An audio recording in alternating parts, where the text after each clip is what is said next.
What's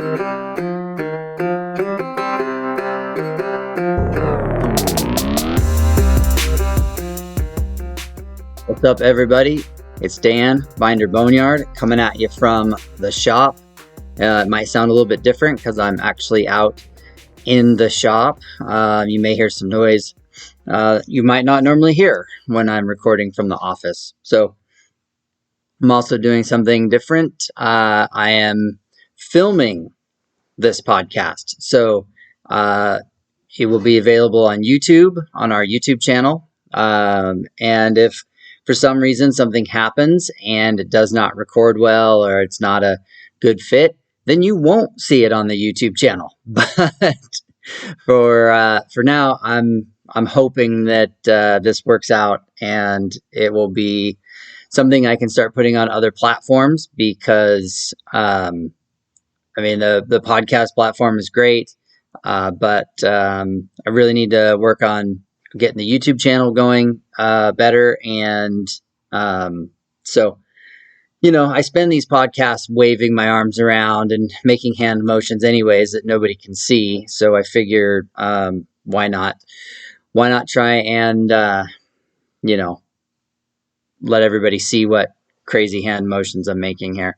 That it might help with some explanations of things or whatnot. But anyway, so I just want to say thank you to everybody, all the subscribers, the shares, the likes, all you Patreon donators, everything like that.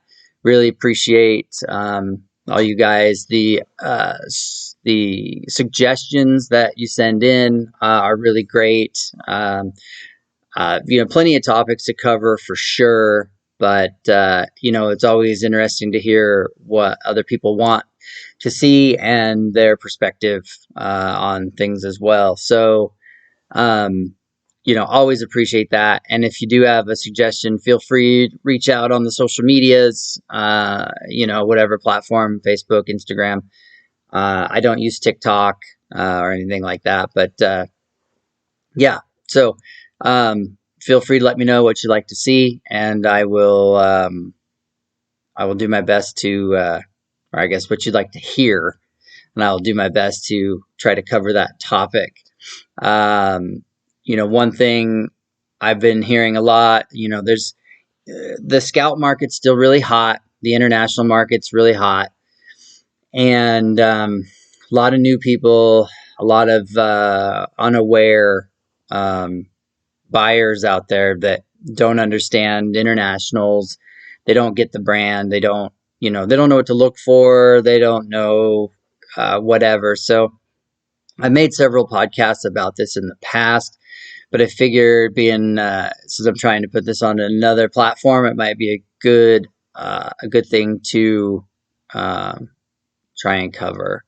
So, I guess we'll just jump right in with me taking a drink. Okay. Scout 80, 800s. You guys looking to buy those, get into those for the first time. They rust real bad between the gas tank or through the quarter panel, behind the door, underneath the door, quarter panel area. Because there is a cavity there that gets trapped, dirt and rocks and debris get trapped in there, and then you can't, it doesn't come out. There's drain holes in the bottom that they put in, but they don't really work very well unless you get in there every year with a garden hose or pressure washer and blast that cavity out to get all this debris out. They rust from the inside out. That's super common. Front floor rust, another real common thing. A lot of this early scout sheet metal is all single layer. So, road debris, road salt, moisture coming up from the road is going to erode it out, and you're into the floor in no time. Bed floors the same, bedsides, inner bedsides, they all rot like that. So that's a place to look for Bondo and filler. Bottoms of the doors, notorious. Where the top meets the sides of the hard top, that flange there always holds moisture and will rust. So you got to watch for that. The other thing about the early scouts is that there's a lot of VIN tag swapping. You get these guys that, they might have a 65, 80 with a title, but it's wrecked. And they have a 61 or 62, 80 with no title, but it's in good shape. So they unscrew the VIN tag, screw it to the other 80, and sell it. Because International in the old days, they just had one data tag, and it was that tin tag that was under the hood above the brake master cylinder in the early 80s. Then there was a partial VIN stamped on the frame behind the steering box. And a lot of times you get these guys and they're like, oh, it's a 65, but it's got sliding windows and it has the IH tailgate and it has a weird heater box and air manifold that only 61s or 2s had. And so you start to wonder, what is this Frankenstein rig? And so, those are all things to look for, especially in the early scouts. There was a lot of swapping going on. Like you could put roll-up window doors from like a 64, 65 onto a 61 because they didn't even have roll-up windows in 61. It became an option in mid-62. So, there was a lot of swapping, a lot of shenanigans going on the guys were trying to do to put rigs together to sell them. Not necessarily bad. I mean, I love roll-up windows compared to the sliders. So, if that's what you're looking for, then, by all means, I'm just, putting out this information so that you can be educated on what you're looking at. The 800s, 66 to 71, same problems as the 80s.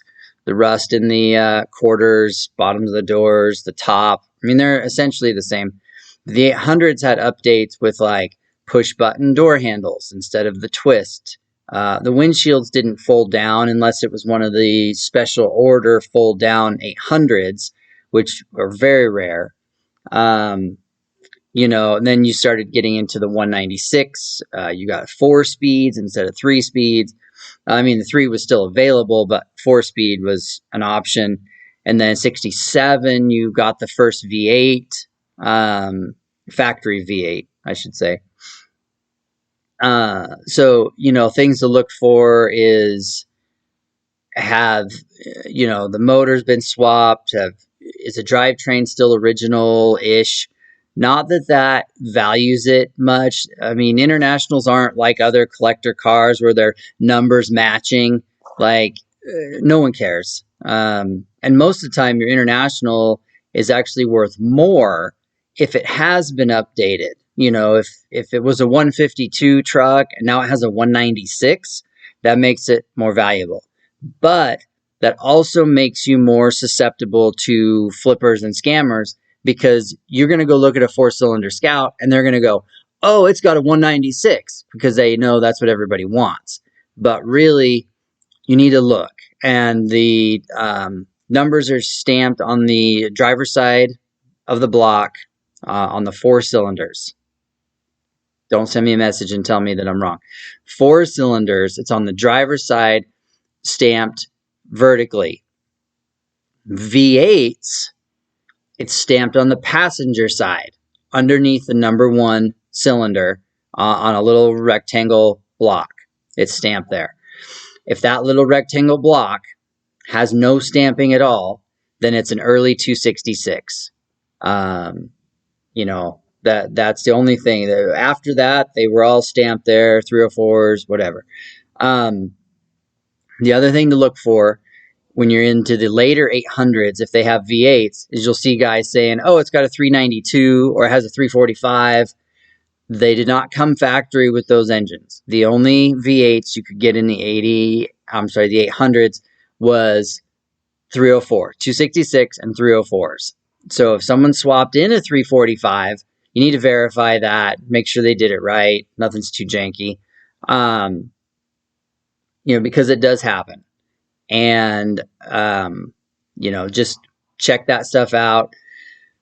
Axles, same thing. The later ones had the Dana 44s, two-piece shafts versus the one-piece shaft in the 69 to 71s. So those are kind of the big beats to look for. Don't fall for it's got a 345 and a 4-speed, because a lot of that's not true. The other thing is the 80s and 800s didn't have fuse panels. They only had inline fuses and a circuit breaker on the back of the headlight switch. So, watch for electrical problems because most guys couldn't find the fuses, so they just added more wires or scabbed things in. So, really got to watch for that. We'll move on. Scout 2. Scout 2's had real bad rocker rust problem, wheel arch rust, the rear hatch rusted real bad, bottom of the tailgate, and windshield frame. And then, front cab mounts can be considered bad too, but those are the high points. The rockers, I've seen tons of Scouts that look great, but it's just obvious that they are full of filler. You slather in some filler in the wheel arch and sand it down and shoot it, and people think they're good, but Scouts, they rust from the inside out. They get moisture trapped between those layers, and then it rusts from the inside out. International did not treat their metal, the interiors of the metals before it went together. So all that stuff got sandwiched with pretty much no paint or primer. We'll get into the D series later, which they were notorious for. But Scout 2s, it's all that lower stuff. You get a little bit of top rust, but most of their rust problems was in the lower third of the truck. Especially if it had carpet. If it's been carpeted its whole life, you guarantee there's going to be rust under it. Get on your back, look up at the bottom of the floor, see if you can see, patches or roof flashing. I've seen guys use galvanized roof flashing to cover holes, stuff like that. Early Scouts had drum brake Dana 30 front ends. And then in 74, they had the disc brake 44. So, if you're looking at an early Scout, be aware that it's going to be drum brake, unless it's been converted, which again brings up the value. Back to that whole numbers matching thing. People don't care. They want their Scout to be updated. So a disc brake Scout will always be more valuable than the drum brake Scout. Even if you've got a nice 72, you put that disc brake 44 in the front, automatically the values go up. Same with transmissions. If it's got a 3-speed manual, 4-speed makes it more valuable. The automatic, the automatics you're on the fence with. I know nowadays I get a lot of requests for automatic conversions. Guys want to swap their Scout from a manual to an automatic because their wife or their kid or whoever can't drive a manual. And so that happens a lot. But I also get the guys that have the automatic Scouts that want that robust, manual transmission durability and the ability to just grab gears, and then have that control off-road, especially if you have a wide ratio 4-speed, with that deep first gear or granny gear, like some people call them. So it just depends on that. But anything is better than the 3-speed manual that was the base model. You get into these ones with the rally package. So many guys are building trucks now with rally stripes that they're not really rallies. Rallies were a particular package that had, a different steering wheel sometimes, the stripes, suspension package, various other, little details that made them different than a normal off the line Scout 2. So, if someone's trying to sell you a rally, see if you can get the line set ticket if they have it. See if, they can prove that it's a rally instead of just telling you that it's, the stripe package is what makes it a rally. What else? Yeah, there's just things to look for like that. Like, check the frames, make sure they're not too rusty. Check, steering gear. You can't buy those steering boxes anymore. They have to be rebuilt. So if you're looking at one and it's got a leaky steering box and they're telling you that, oh, it's a quick fix, it's a, no big deal. Well, kind of. I mean, you have to pull the box and have it rebuilt. But still, it's things like that need to keep in mind when you're making a purchase, because there's some guys asking big money for some junky trucks. So, just keep that in mind when you're looking at them.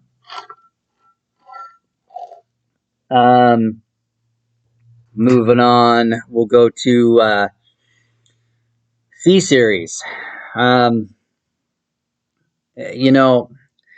They rust real bad in the valance, the front of the truck, the whole nose of the truck, 61 to 68. They have cavities in there that collect material. They just retain dirt and moisture in the headlight buckets and the turn signal buckets, and then they rot out. And the problem with that whole valance is that it's also the radiator support. It's the whole front of the truck. Like, it's all one big spot welded together assembly. And if it's rotten, it is a lot of work to repair.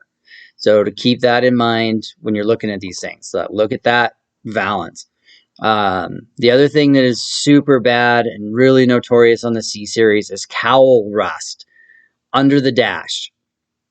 And I don't mean like above the gas pedal.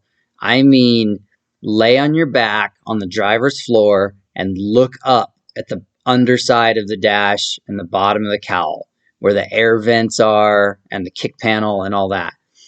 That is notoriously rusty. I've looked at trucks that have been in southern Nevada their entire life, never been in the rain, never been outside in inclement weather, like one owner, old lady trucks. And you'll look at that area and it'll be bubbly. It might not be rusted through yet, but it's rusting. So, when you look at a C Series and there are guys like, oh yeah, no rust, one owner, fresh out of, Eastern Oregon, look under the dash. And then the other side of that is when you open the hood, if you look at the cowl from the hood side, from the engine bay side, there's some pinch welds and some seams there that'll be separating or rusted out all the way through as well.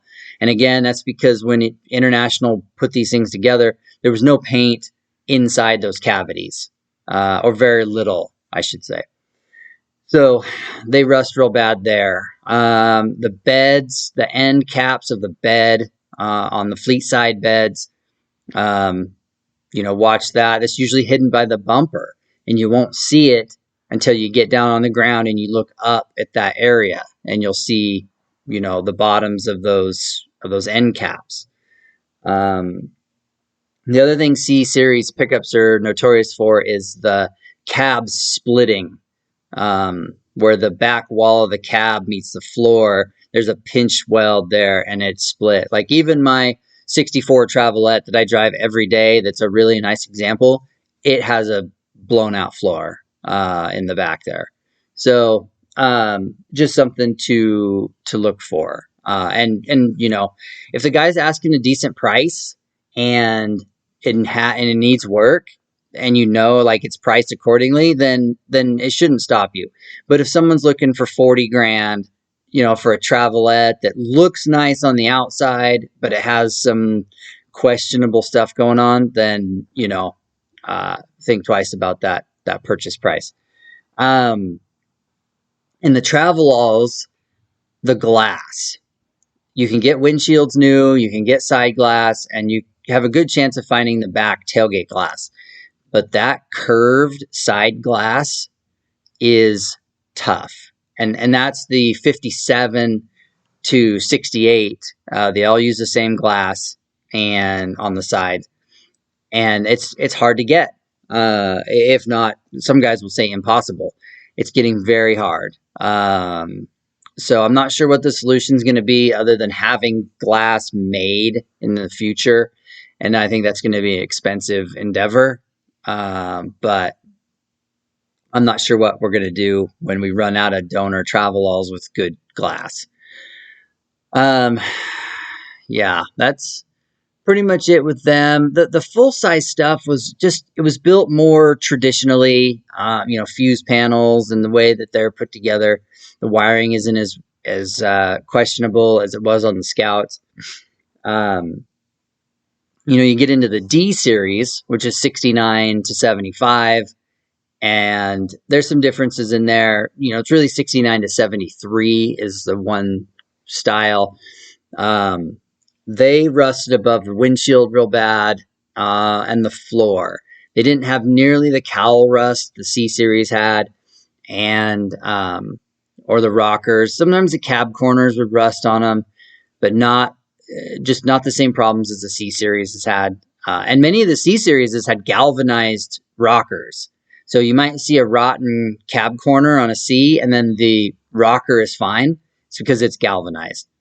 But the D series did not have galvanized rockers, but they were just put together differently so that they didn't rust as bad. Now, remember, I'm on the West Coast. I'm in Oregon.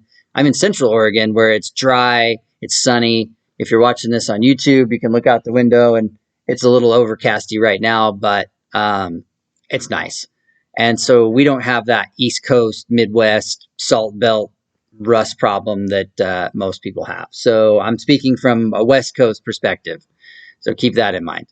The other thing about the D series is brakes. Same with the C series. Is the brakes are the drums, the 6-lug drums are obsolete, very hard to get. I recommend everybody do an axle swap on the C series if you get one. If you're looking at one that's already been axle swapped, again, that is an increase in value across the board. If you look at one that's got a Chevy front end with disc brakes and all that, it's worth it. If you want to buy a nice one, but it still's got the old 6-lug stuff, and you're about to go down that 6-lug rabbit hole, just look into a GM axle conversion. You will be much happier in the long run if it's in your budget and you've got the wiggle room on this purchase of your new International. So D series were a little bit better, a little bit more standard. The half tons had the Lockheed 3-inch wide shoe, which is not available anymore. Has to be relined professionally. So keep that in mind if you're looking at a drum braked truck, half-ton truck or Travelall. The wiring on them was better. Still, like I said, better than the Scouts. Still some questionable stuff. But again, much better than the previous version. Glass on the D series is way better. I mean, all that stuff's still available. You can still get windshields and side glass, and all that stuff is around. So glass is not a problem. Don't let someone tell you that having all the glass is a selling point in a D series. I get these guys, they call and they're just wrecked, just roached, and they want like $2,000, and they go, yeah, but all the glass is good. It's like, that doesn't mean anything to me. Like, I can get glass cut for all of it and be well under the $1,000 or $1,500 or whatever it is you want for this wrecked truck. So don't let someone tell you that having intact glass is a huge selling point. Um, what else? So, and the other D series is the 74 and 5s. They changed the frames. They had some axle adjustments. They did stuff a little bit different. 74 and 5. Um, Same rust problem around the window frame, and the lip of the hood will rust. The front edge of the hood and the inner fenders will rust on them where the hood hinge mounts. So watch for that. Again, brake parts on the 74 and 5s is getting hard to find, especially the 8 lug stuff that is non-existent anymore. So tough to get at. The rear axle stuff is super available, but that 8 lug front disc brake parts are very hard to get nowadays.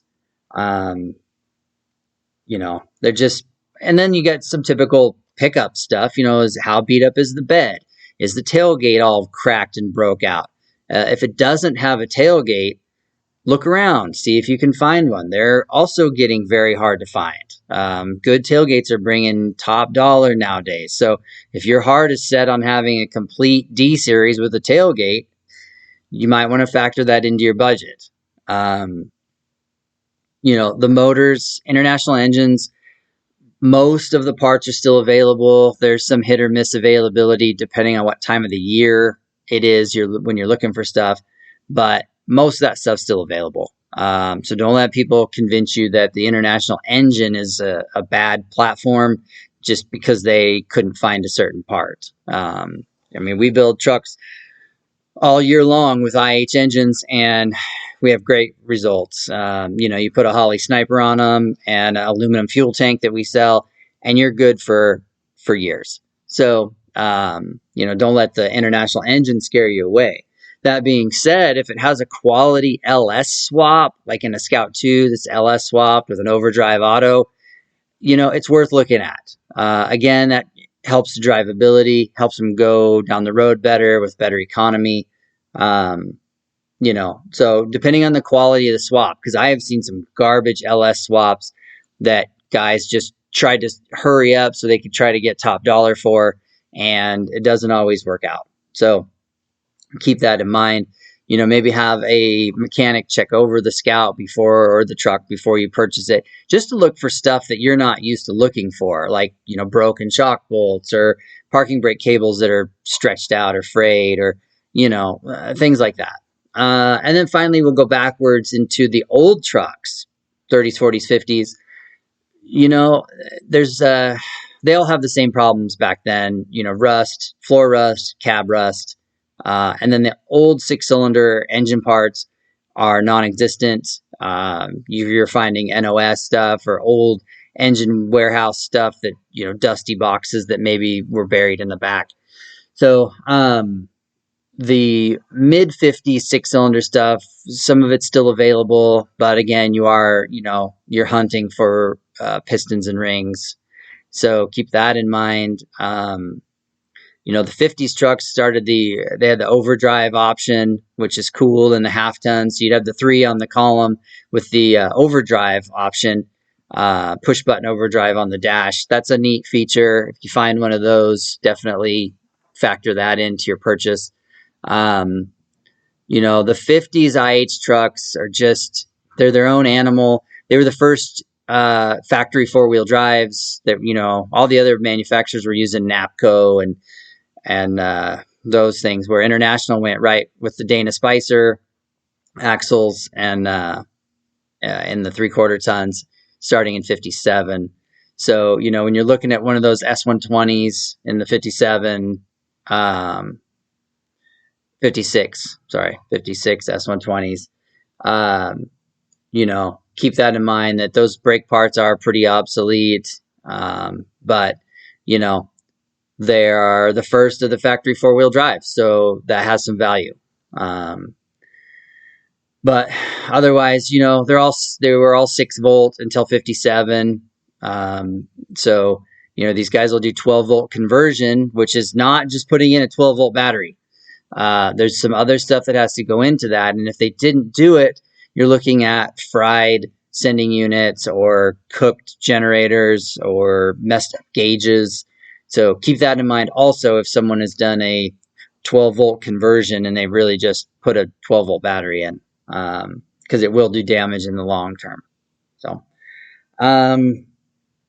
that's really about it for things to look for in the internationals. Just use your common sense, look at stuff. If something doesn't seem right, sales guys pushy, don't fall for the fact that it's coming from a broker or some big name reseller. Those guys don't know much about them either. They're just out to make money. So really take everything with a grain of salt when they're giving you the specs, and really check it out yourself. But yeah, that's the best I can tell you. Those are the big beats, the high points to look out for. So we'll finish it up there. So thank you for listening. I really appreciate you guys following along. Feel free to like, subscribe, donate to Patreon, subscribe on Instagram. Every dollar helps. These things aren't free to produce. They cost me money to make. So, I appreciate you guys' donations and subscriptions and shares and likes, and it all helps to keep these things on the road. So, that being said, I appreciate you guys. And until next time, I'm Dan from Binder Boneyard.